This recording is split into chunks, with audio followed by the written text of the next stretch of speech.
can bucket. Yes? Was it the right blind? Oh, What is it? Oh, okay, check. Yo. Hi, this video will explain the flash and dash, a simple but effective strategy you can use in Valorant. I'll explain what it is and how to do it on every map. The first step is to flash a common enemy position, usually at the start of the round. In this video I'll talk about Omen's Paranoia, since it's big, fast and cannot be avoided, making it best for the flash and dash. The second step is to exploit the space created by the Paranoia by rushing it with either Jett's dash or Raze's satchels. And that's basically it. If you like, you can combine this basic execute with other abilities such as Sober's Recon Arrow and other flashes like Reyna's Leer. This is especially effective because blind enemies can't shoot the dart or Leer. It's important to understand why this strategy works to use it effectively. The flash and dash is usually performed at the start of the round, when the enemy team is most likely pushed up against the spawn barriers. If they're there, it's free kills. If not, you've gained a ton of map control and critical information for your team. It's also very easy to coordinate since it only requires one teammate, making it a completely viable strategy to implement in solo queue ranked games.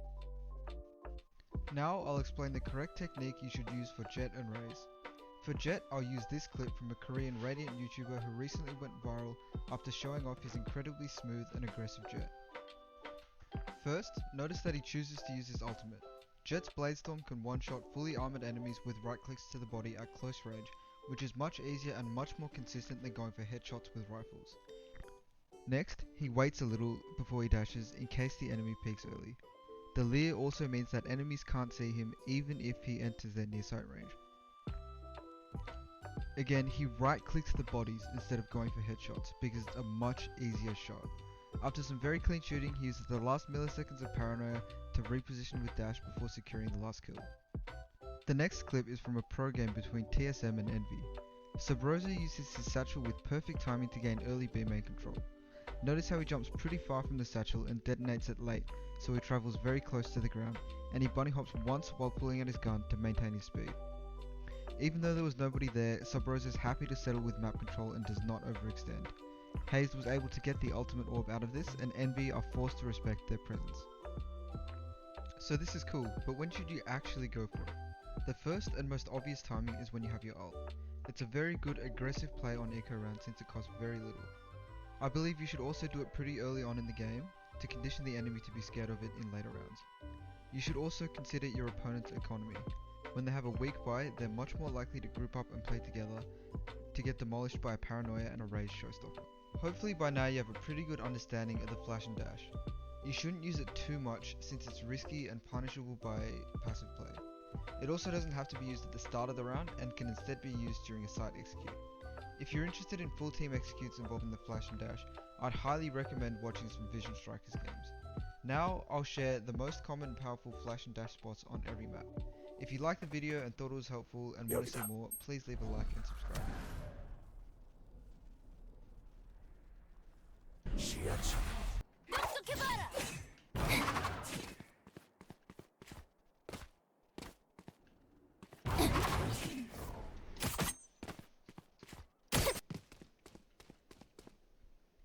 여기다.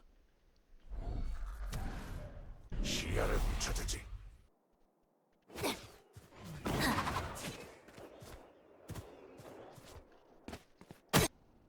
여기다. 시야차.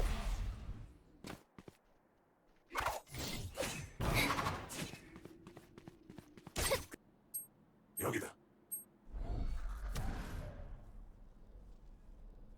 시야차.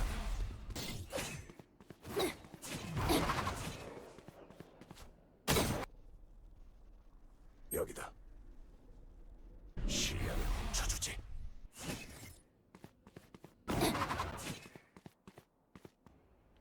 받아라.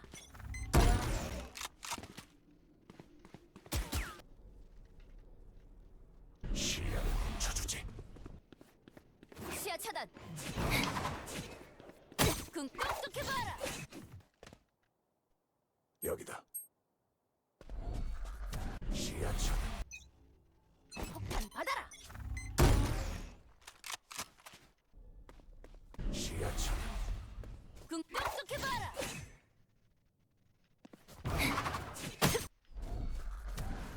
시야를 훔쳐주지. 똑똑해봐라. 시야 차단. 여기다. 시야 차단.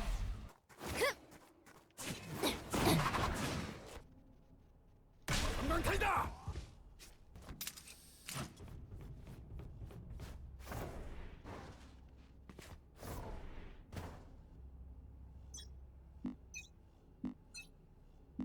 똑똑해봐라. 시야 차단. 똑똑해봐라. 뭐이까? 전방탄이다. 똑똑해봐라. 시야 차단.